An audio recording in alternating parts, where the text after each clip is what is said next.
Guys, birthday ng ate Bana namin ngayon. Yan, mukhang masaya siya. Kasi may regalo sa kanya, papa niya.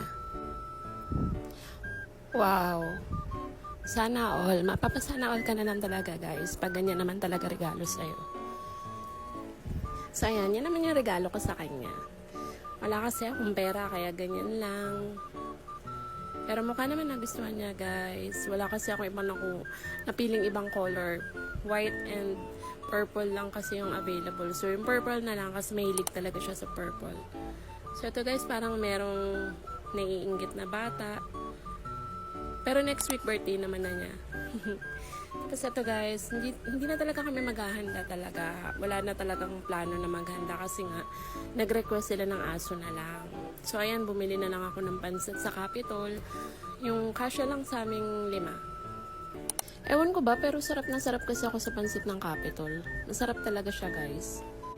Pero yung iba, sabi nila, ayaw daw nila ng lasa ng pansit sa Capitol. Ayan, happy birthday, Ate Bana! Make a wish! Yay! So, ayan guys, sinipag naman ang papa namin. Nagluto siya ng favorite na Ate Bana na sinigang na hipon. After namin magtanghalian, guys, nagsimba kami sa Baklaran. More blessing, Ate Bana. Yan. Pumunta kami ng Jollibee sa may bandang Metro Point kasi nag-request siya ng Jolly Beanie. Pero nalungkot siya guys kasi walang available doon sa branch na yun.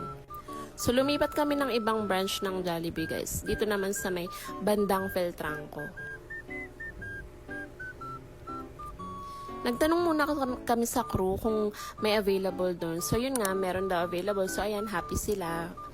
Kaya, pumila na lang kami. Ayan guys, nakabili na sila. At excited sila malaman kung sino yung nakuha nila sa Bini. Na guys, sino kaya makukuha nila? Natutuwa naman ako kasi nakabili na sila niyan. Actually, matagal na nilang nare-request yun sa amin ng papa nila. Kaso, hindi kami makabili. Yan na guys, nalaman na nila kung sino yung nakuha nila.